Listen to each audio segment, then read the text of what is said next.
Ələkbərov Şıxəli Mehrəlioğlu 1893-1970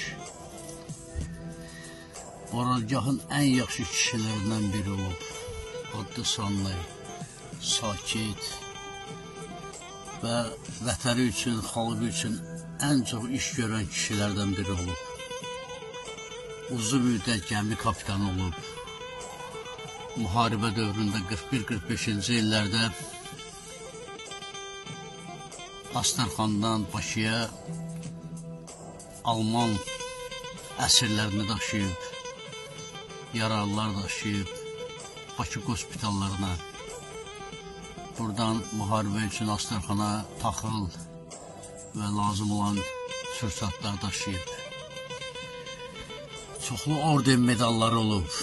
Deyib ki, indi bir dənəsi əlimizə düşmür.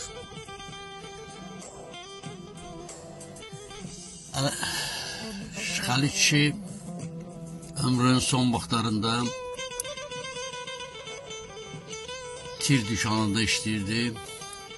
Biz onda Hacı Mirağanın 2 mərtəbəli mülkündə ibtidai sinifdə oxuyurduq.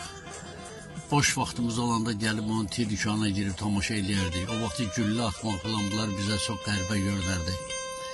Çox sakit kişi idi. İçəri girəndə sağ tərəfdə divarda Oralgahın yaxşı oğlanlarının şəkillərini vurmuşdu. Bu şəkillərin içində mənim atamın da şəkili var idi, daş qaldıran yerdə. Şıxəli kişi övladı olmadı, dünyadan sonsuz getdi. Amma bu xalq üçün, bu vətən üçün ən böyük iş görən kişilərdən biri olub. İndiki zamanlarımız belə insanları tanısalar yaxşıdır. Allah sənə rəhmət eləsin Şıxəli kişi.